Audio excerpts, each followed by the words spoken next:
The Galactic Survival Institute had been running expeditions for approximately 3,000 standard cycles, which was impressive considering most educational initiatives across the known systems typically collapsed after funding disputes, bureaucratic incompetence, or the occasional accidental activation of a doomsday device in the staff lounge. The Institute prided itself on transforming soft, civilized beings from climate-controlled habitats into hardened survivors capable of lasting at least 72 hours in mildly uncomfortable conditions.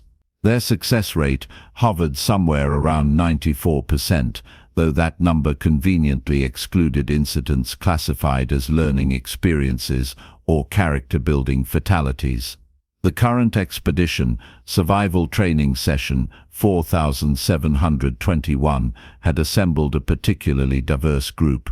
There were the Velkari, tall crystalline beings whose bodies naturally filtered toxins and who could photosynthesize in a pinch, making them biological overachievers. The Thromnesh representative stood nearly 3 meters tall, covered in scales that regulated temperature better than any climate suit, with redundant organs that made them frustratingly difficult to kill. A pair of Quilnari, small 6-limbed creatures with perfect spatial memory and the ability to detect water sources from 5 kilometers away, chittered confidently about how this would be easier than a hatchling's first molt. And then there was the human. Marcus Chen looked disappointingly average by galactic standards. Standard bipedal configuration. Single heart, embarrassingly inefficient digestive system. No natural armor, no venom sacs, no thermal regulation beyond primitive sweating. His homeworld, Earth, had only joined the galactic community 2 generations prior, and humans were still regarded as the cosmic equivalent of that distant cousin who shows up to family reunions wearing questionable fashion choices. The 3 trainers overseeing this expedition were decorated veterans. Commander Zeltoth, a Velkari, whose crystalline structure had survived 14 different hostile environments, led the operation. Her second, Officer Crone, was Thromnesh through and through, methodical, precise, and utterly convinced that proper protocol could solve any problem. The third trainer, Junior Officer Peak, was Quilnari and desperately trying to prove himself worthy of a promotion. They gathered in the staging bay of the transport vessel, currently orbiting designation K7339, a Class 4 hostile environment world. The planet below featured unpredictable weather, limited edible flora, aggressive fauna, and terrain ranging from annoyingly difficult to actively attempting murder. Perfect for training. Participants, Commander Zeltoth's voice resonated with harmonics that made universal translators work overtime. You have been selected based on your species' requirement to fulfill basic survival certification. For the next 5 standard days, you will be deployed to the surface with minimal equipment. Your objective is simple: survive. The Velkari nodded knowingly. The Thromnesh cracked his neck with a sound like grinding boulders. The Quilnari high-fived each other. Marcus raised his hand. Yes, human. Just to clarify, we're talking actual survival. Like finding food, water, shelter, the whole deal. Crone rumbled with amusement. Yes, human. Actual survival. As your species practiced before discovering technology, presumably. Cool. Just checking. Now then, Zeltoth continued, gesturing toward a collection point, all personal equipment must be surrendered. This ensures fair conditions for all participants. You will be issued standard survival kits upon landing. This was where the Institute's method diverged from more lenient programs. Strip away the crutches of modern technology, and beings would rediscover their ancestral survival instincts. In practice, it meant confiscating anything more sophisticated than a sharp rock and a positive attitude. The Velkari stepped forward first, gracefully depositing their small, elegant packs.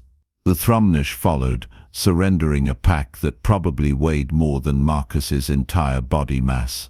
The Quilnari handed over matching backpacks decorated with family crests.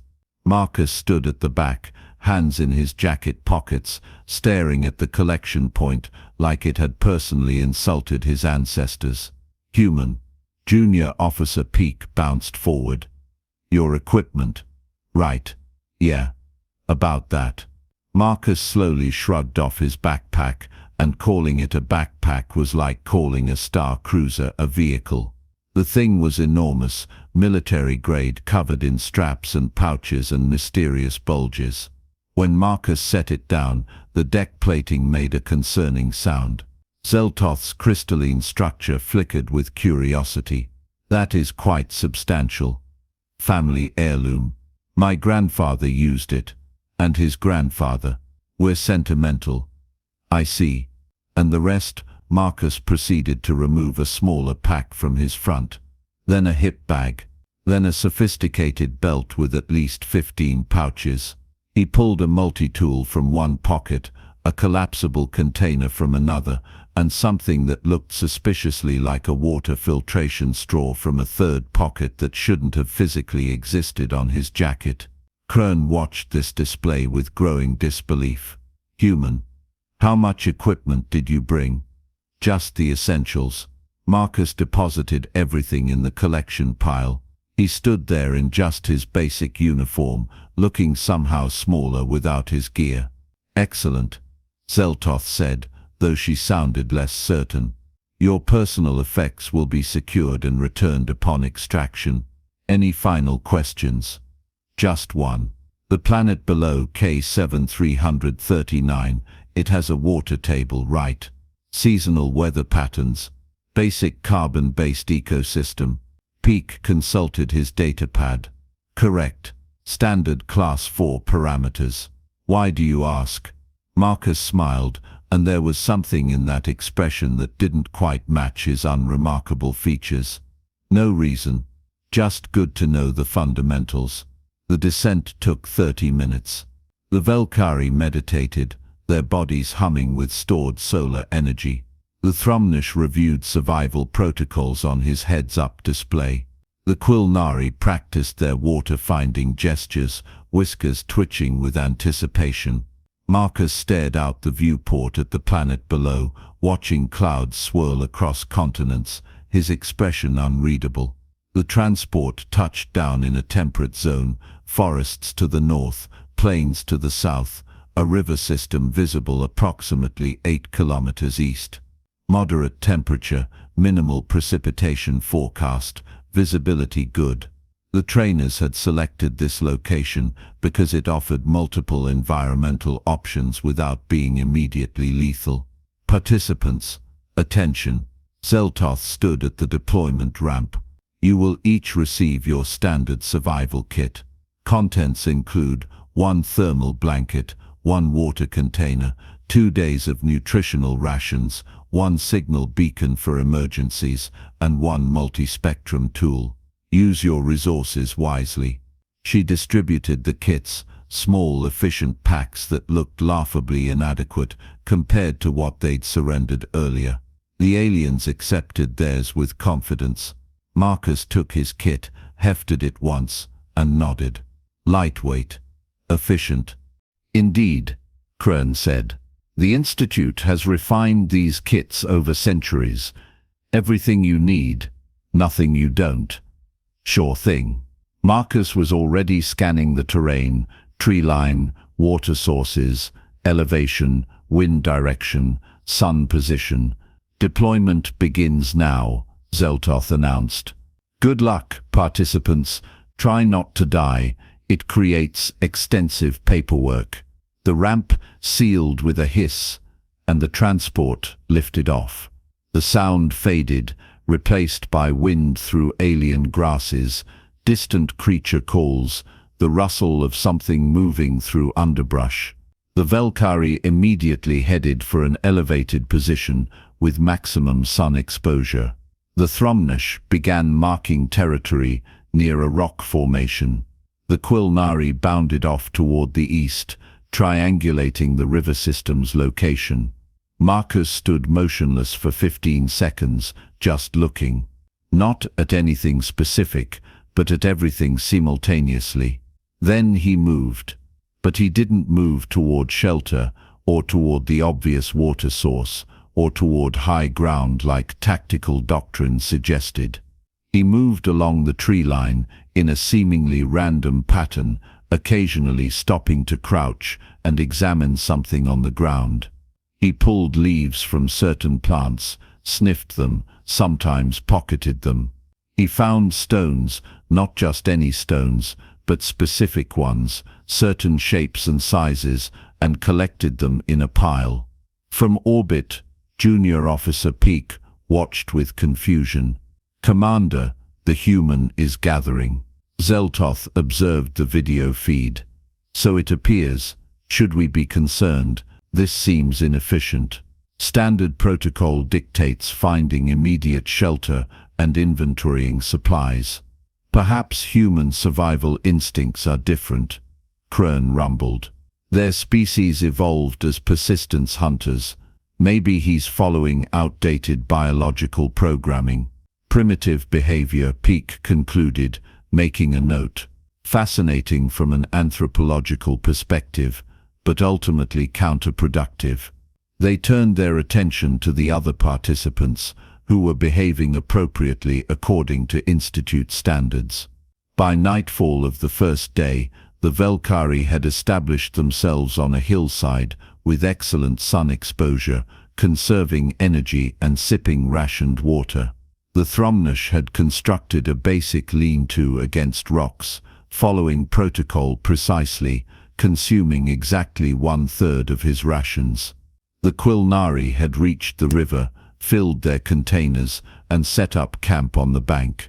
Marcus had barely stopped moving since the transport departed. His camp looked like controlled chaos. He'd selected a location near the forest edge with a natural depression, not obvious, but defensible and hidden. He'd cleared a circular area, used collected stones to create a ring, and filled it with carefully arranged wood and dried grass. No fire yet. He seemed to be saving that for when truly needed. But the gathering hadn't stopped. He'd woven some kind of container from plant fibers, crude but functional, and filled it with edible roots he'd dug up using a sharpened stick. Another container held leaves from 3 different plant species, separated carefully. He'd located a small spring, 1/2 kilometer from camp, not the obvious river the Quilnari had found, but a cleaner source closer by, and had made 6 trips to transport water using his standard kit container, plus the improvised fiber vessel. He'd also constructed something that looked like a basic water filter using sand, charcoal from partially burned wood, and layers of cloth torn from his thermal blanket. Was it sophisticated? No. Would it work? Probably well enough. As darkness fell, Marcus finally rested, sitting cross-legged, methodically working on something with his hands. Closer inspection revealed he was crafting additional cordage from plant fibers, creating usable rope through a twisting technique that looked simple but clearly required practice. He hadn't touched his nutritional rations. "Curious," Zeltoth murmured. "The human hasn't consumed any provided supplies. Perhaps he doesn't understand how they work." Peak suggested. "Humans are relatively new to galactic society." Krern made a dismissive sound. "More likely he's too exhausted from unnecessary activity. He'll eat tomorrow when hunger overrides his primitive instincts." They weren't entirely wrong about exhaustion. Marcus did look tired. But there was something else in his expression, not panic, not confusion, but something almost like satisfaction. He surveyed his small camp, nodded once, and settled in to sleep, wrapped in what remained of his thermal blanket. Day 2 dawned with overcast skies, temperature dropping several degrees, humidity rising. The forecast predicted intermittent rain by afternoon.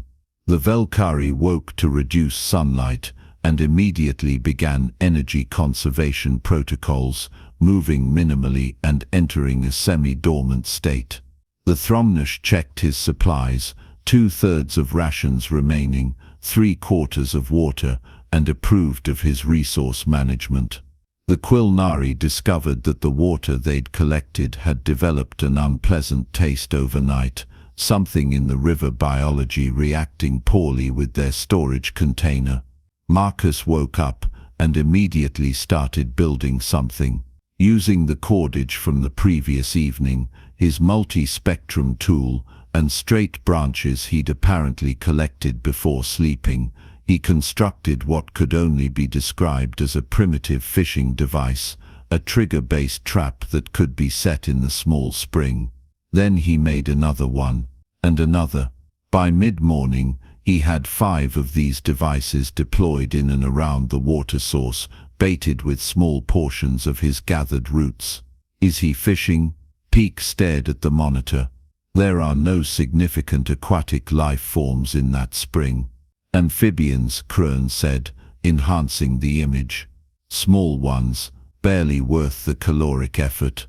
"Every calorie counts," Zeltoth said quietly, something in her tone suggesting re-evaluation. Marcus returned to camp and began working on his fire ring. He used the multi-spectrum tool's friction function and his prepared tinder, and within minutes had a small smokeless fire going. Smokeless because he'd selected the right wood and maintained perfect airflow. He placed several roots near the fire's edge, slow roasting them. Then, while the roots cooked, he expanded his shelter. The thermal blanket had been divided, one part for sleeping, one part sacrificed for the water filter, and the remaining portion now served as a lean-to roof, supported by a frame of lashed branches. It wouldn't win architecture awards, but it would definitely keep rain off. The rain started around 1400 hours, exactly as forecasted. The Velkari, lacking adequate sun and now being rained on, retreated into minimal consciousness to conserve energy. The Thromnesh's lean-to provided basic protection, but water was getting in, and his thermal blanket was growing damp. The Quilnari tried to huddle together under their shared blanket, but the riverbank was becoming muddy, and they were forced to relocate to higher ground, abandoning some of their carefully transported water. Marcus sat under his shelter, perfectly dry, tending his fire and eating roasted roots. He'd also successfully caught 2 amphibian creatures in his traps, which he cleaned efficiently and added to his meal. Not gourmet dining, but protein was protein. He still hadn't touched his rations.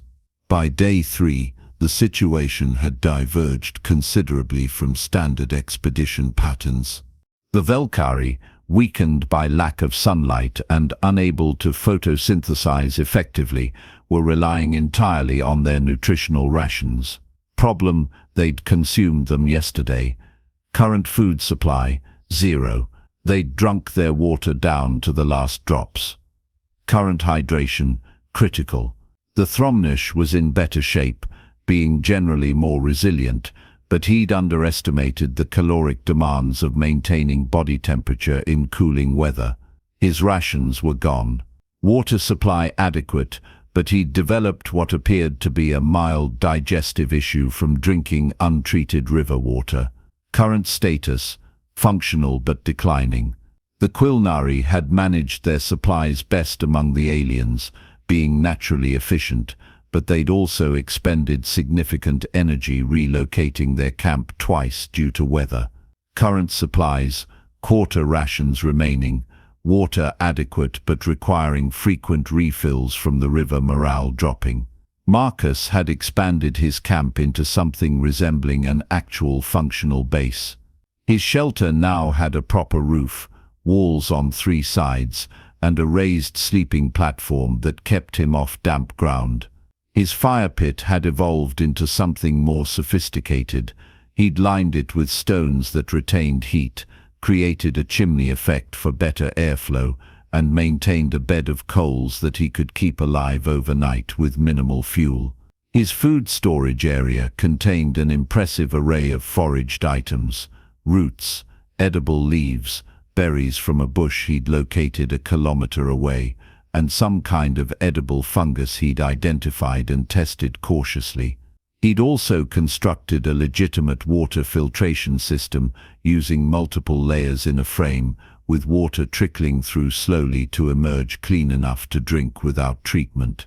He'd stockpiled approximately 10 liters of filtered water in various improvised containers. His standard-issue rations sat unopened in his survival kit. "This is unexpected," Zeltoth admitted, watching Marcus expertly maintain his fire using minimal fuel. Human, designation Marcus Chen, educational background. Peak consulted his database. Earth-based education. University degree in environmental engineering. Also has certifications in wilderness survival, emergency response, and something called Eagle Scout. What's an Eagle Scout? Appears to be a youth organization that teaches outdoor skills and self-reliance. Highest rank achievable. Kern snorted. A children's club.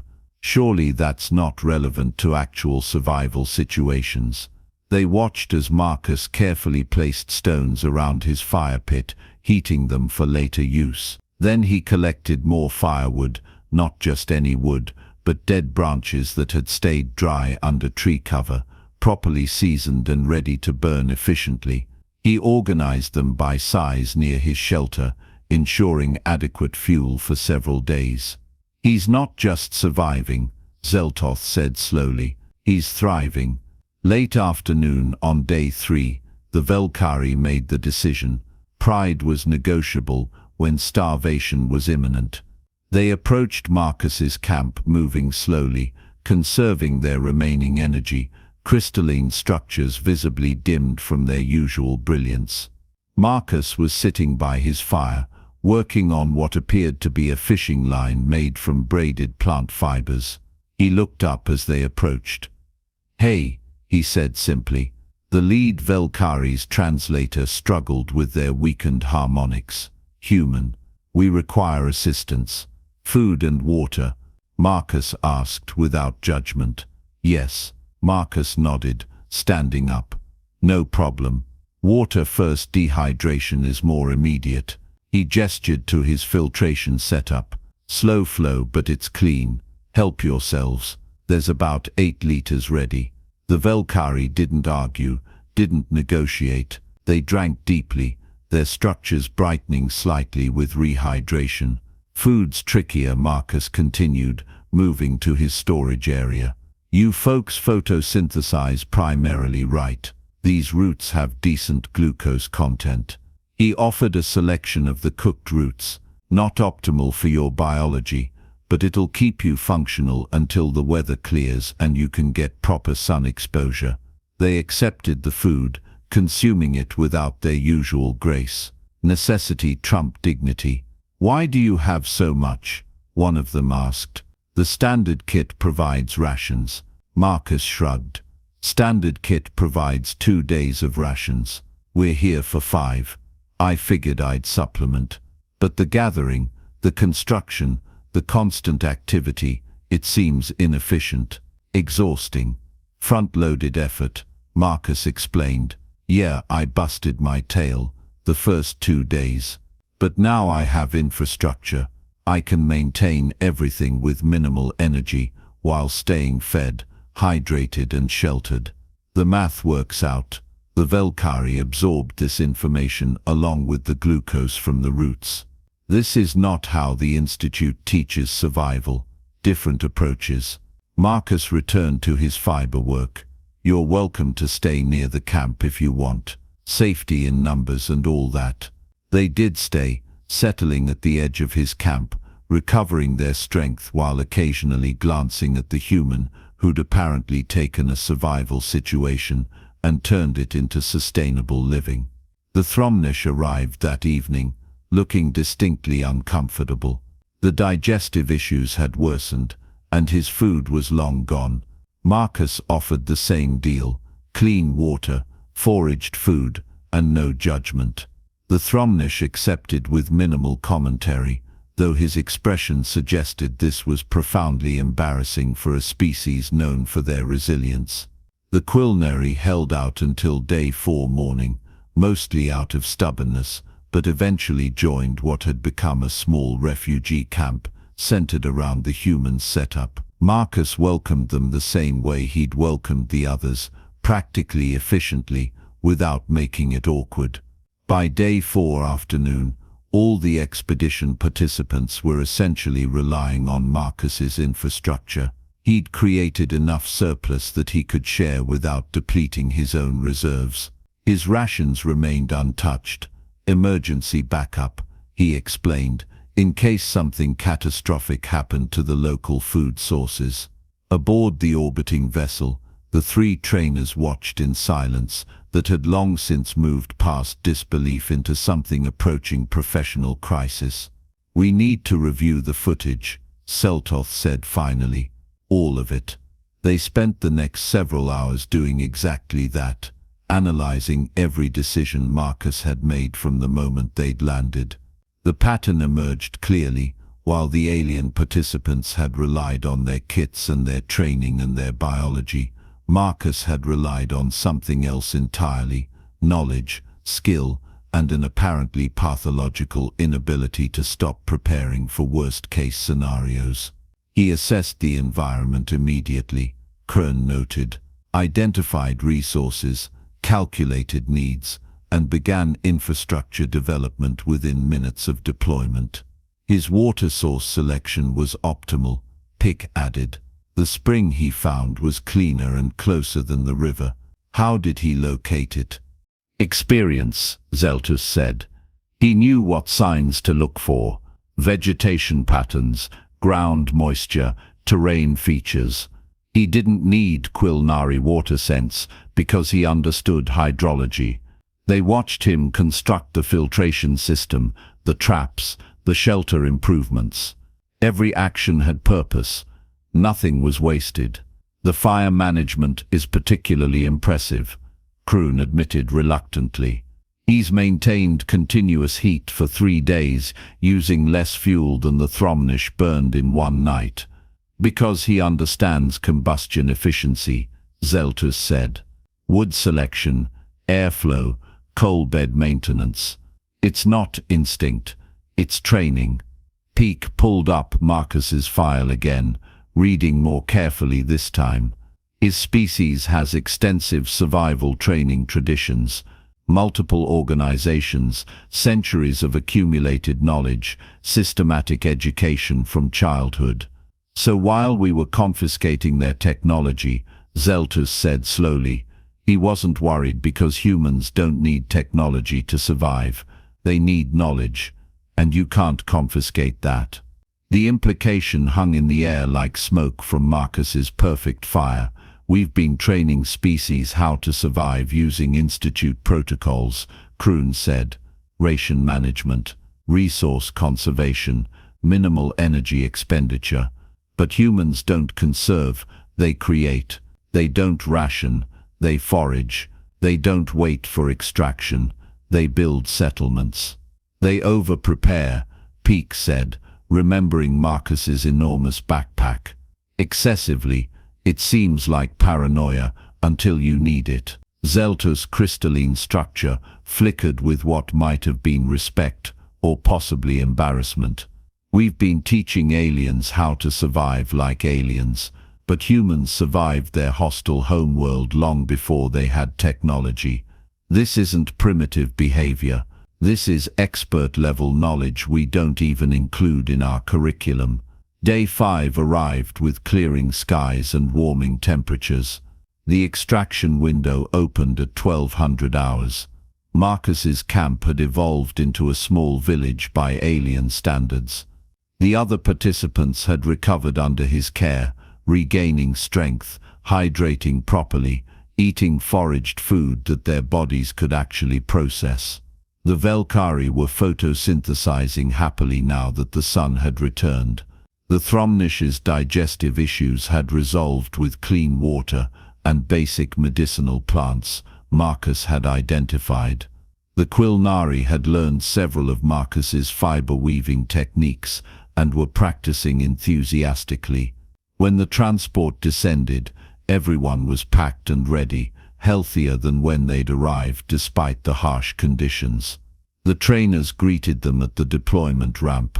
Zeltus looked directly at Marcus, who was carrying his standard kit, rations still sealed, plus several bundles of cordage and fiber containers he'd made.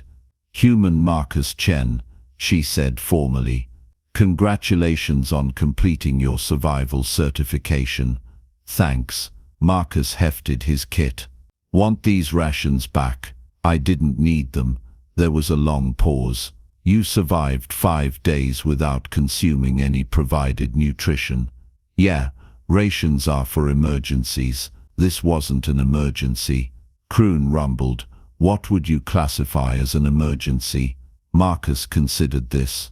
"Hostile fauna attack, complete contamination of water sources, catastrophic weather, actual emergencies. This was just camping." The Quilnari chittered with laughter. "Just camping. Human, you built an entire survival base in 3 days. Basic infrastructure," Marcus corrected. "Nothing fancy. My grandfather would have had it done in 2 days and built a sauna besides." The participants boarded the transport, settling into their seats with considerably more respect for the human than they'd shown during descent. Marcus found a window seat and immediately fell asleep, apparently exhausted now that the situation no longer required constant vigilance. The trainers retreated to the command deck as the transport climbed toward orbit. "We need to revise our curriculum," Zeltus said flatly. "Agreed," Kroon responded. "Our current protocols assume technology-dependent species can learn minimal survival, but humans aren't technology-dependent. They're technology-enhanced. Without their gear, they revert to methods that predate spaceflight. Methods that work," Peak added. "Extremely well." Zeltus accessed the Institute's records, scrolling through centuries of data. "How many other species have we been teaching wrong? How many have knowledge bases we've ignored because we assumed our standardized approach was optimal? Most species reach space by developing technology to overcome their environmental limitations," Kroon said. "Humans reached space while still maintaining their baseline survival skills. It's unusual. It's terrifying," Peak muttered. "Imagine what they could do with their gear if they can accomplish this much without it." They thought about Marcus's enormous backpack, that family heirloom packed with generations of over-preparedness, and suddenly it made perfect sense. Humans didn't pack gear because they were afraid. They packed gear because they were competent enough to use it all. Back in the passenger bay, the Velkari leaned toward Marcus, who'd woken up as the ship reached orbit. "Human Marcus," one of them said quietly. "Thank you for sharing your resources." "No problem," Marcus stretched. "That's what you do, right? Someone needs help. You help them. Is that a human principle? Pretty universal, I thought. Or should be, anyway." The Thromnesh rumbled from across the bay. "Your survival methods were remarkable. Where did you learn them?" "Scouts as a kid. Camping with my family. Wilderness courses. Some military training. Little bit of everything." Marcus smiled. "My mom used to say the best survival tool is knowledge, and the second best is a willingness to use it." "Wise words," the Thromnesh acknowledged. In the command deck, Zeltus reviewed the footage one final time. There was Marcus on day 1, methodically gathering resources while every other participant followed protocol and conserved energy. She'd thought he was primitive, inefficient, wasting effort on unnecessary activities. She'd been wrong. He hadn't been wasting effort, he'd been investing it, building capital, creating surplus. While everyone else was spending their provided resources, he was generating new ones. "New protocol," she announced. Future expeditions will include comprehensive review of species-specific survival traditions before deployment. We need to understand what knowledge participants bring beyond their equipment. Will we still confiscate their gear? Peake asked. Zeltus thought about Marcus's backpack, about the human tendency to over-prepare, about the fact that he'd succeeded not despite losing his equipment, but because losing equipment didn't matter to someone with his skill set. Yes, she decided, but we'll acknowledge that some species pack gear because they're capable of using it, not because they're dependent on it. There's a difference. Kroon nodded slowly. Humans are strange. They reach for the stars but remember how to start fires. They build starships but still teach their children to filter water with sand and charcoal. They prepare for the worst while hoping for the best. Zeltus said, it's inefficient, paranoid, excessive. It's also, Peake added quietly, why they survived long enough to reach space in the first place. The transport docked with the Institute's orbital station. Marcus disembarked and was reunited with his massive backpack, which he hefted onto his shoulders with visible relief. Ah, he sighed. That's better. Feels weird without it. The trainers watched him walk down the corridor, that enormous pack somehow seeming less ridiculous now, and more like exactly the right amount of preparedness for someone who understood that disasters didn't make appointments. The galaxy was vast, ancient, and filled with species who'd overcome impossible odds to reach the stars. But perhaps none were quite as prepared for those impossible odds as the beings from that small blue planet who'd decided that knowing how to build a fire was just as important as knowing how to pilot a starship. After all, technology could be taken away, equipment could be confiscated, gear could be lost or broken, but knowledge stayed with you. And humans apparently had never forgotten that fundamental truth, no matter how high they climbed or how far they traveled.